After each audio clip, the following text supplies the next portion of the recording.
with those looping punches. But that's not in Keeler's. Oh, down he goes! And that may very well be it. Because there was no head movement by Luke Keeler. There are some fighters in boxing who are failing to live up to their talent. For all their prowess and variety of skills, they seem to freeze in place, expecting fame to find them. Nothing happens in the careers of such fighters.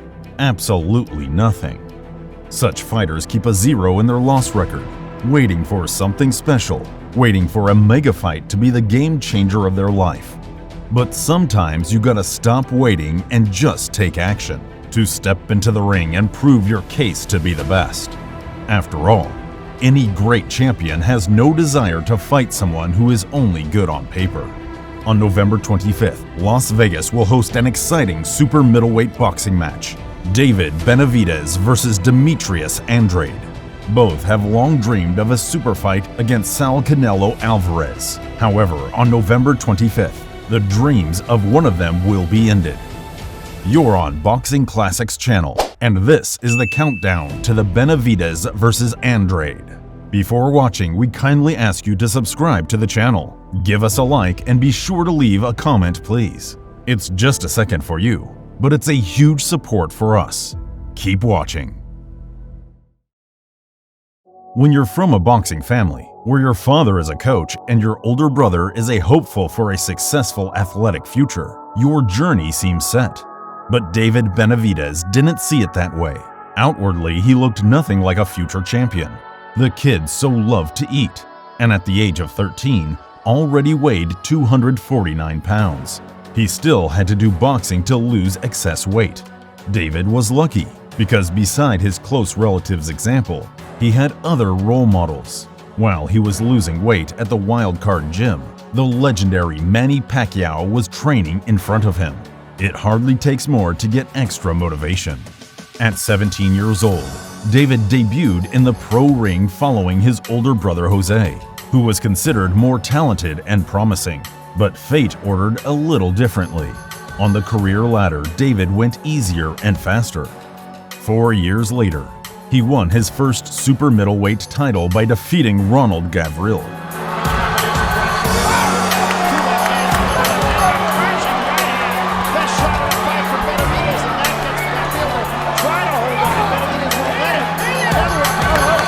Benavidez had experience sparring with other legends, such as Kelly Pavlik and Gennady Golovkin in the early stages. Both appreciated David's skills and predicted a glorious future for him. Analysts were in solidarity, saying Benavidez would capture this division. But it turned out that discipline problems are still David's main opponent. He was caught using drugs, and of course was stripped of the title. Swearing not to make such mistakes again, David returned to the ring and knocked out J. Leon Love. Oh, big right by Benavidez. That's it. Benavidez wasn't waiting long for a title shot. In his next fight, he dealt with the aging Anthony Derail and became a two-time world champion. And outside.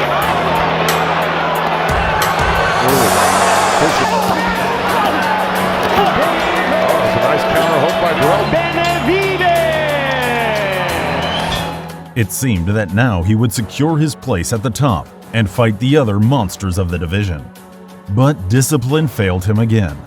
Already in the first defense, David lost the belt right at the weigh-in. The fighter once again had to apologize to the fans. Though the fight with Romero Angelo ended in a confident victory, the trust was lost. David began to be counted among the fighters who ruined their careers for their own irresponsibility. But for several years now, David Benavidez has been delighting fans with solid wins and consistent performances. It seems that discipline has been instilled, and it's about time to get down to the real battle for the legacy. David has made a strong impression on many. Looking ahead, he's being prophesized a great future and is being called the main threat to the Mexican legend Canelo Alvarez. He is the one who can dump the king and take his throne. But all the while, the reigning king of the super middleweight overlooks the challenger. The reason is simple: David's opposition is too mediocre. His only title opponent, Anthony Derail, was already on the decline, who wants to fight with Alvarez just as much as Benavidez. And only by defeating him, David will go toe-to-toe with the current division leader. Demetrius Andrade is the most unrealized talent we've ever seen. A man whose career can only be guessed at. But when he started his boxing journey, Demetrius never imagined that things would turn out so badly for him. Andrade had a solid amateur career, where he became a multiple winner of the Golden Gloves tournament, won the World Championship, and was also a silver medalist at the Pan American Games. But Demetrius couldn't conquer the Olympic top. He made his professional debut in 2008 and immediately became a promising prospect. However, the light middleweight title didn't come to him until 5 years later, and contrary to expectations, the presence of the belt did not help Demetrius in his career development. Talks of fights with the Charlo brothers and Daniel Jacobs failed to materialize into anything more. Looking for better options, Andrade headed to middleweight. In the new category, he quickly snagged another belt, but nothing changed. Andrade beat Masage Selecki, Walter Contandokwa, Luke Keeler, and other boxers no one knows. And the fights with Golovkin and Alvarez never happened. And he might get dropped again here in the corner, and he goes down for a third time. And they waved it off. Demetrius "Boo-Boo" Andrade promised a knockout, and he delivered. Demetrius's talent remained a mystery. It was starting to become something of a joke. Andrade was known as the eternal prospect. Like Benavidez, he was chasing the primary opponent, whose fight he dreamed about nightly, and who was the main goal of his boxing career. But one day, facing Alvarez at a press conference, Demetrius heard the brutal but honest truth. Man, you fight with nobody. Hey, you are a champion, but are you... What? Hey, you fight with nobody, man. You won the No les hagas caso. You No le won. hagas caso, güey. No le hagas caso. You won the belt with nobody, man. Get the out of here, man. Please get the out of here, man. It's my night. Andrade's career is the biggest what if in modern boxing. What if Demetrius had faced the Charlo brothers and Jacobs after all? What if he had fought Golovkin and Alvarez? What would his career be like at this point in time? No one will ever know. But the boxer has the opportunity to hop on the last train and take the chance to change the course of a boring, completely uninteresting career. Benavidez vs. Andrade isn't the loudest sign of the year, but it's one of the most suspenseful fights whose outcome is far from certain. The styles, that's what makes it so unpredictable. Lefty versus righty, the brutal punching aggressor versus the awkward counterpuncher. Benavidez's multi-punching work versus Andrade's elusive defense. David was used to shorter opponents. Everyone he's faced has been physically smaller. But this time, he doesn't have that advantage. Andrade is a real athlete, tall, long-armed, well-built physically.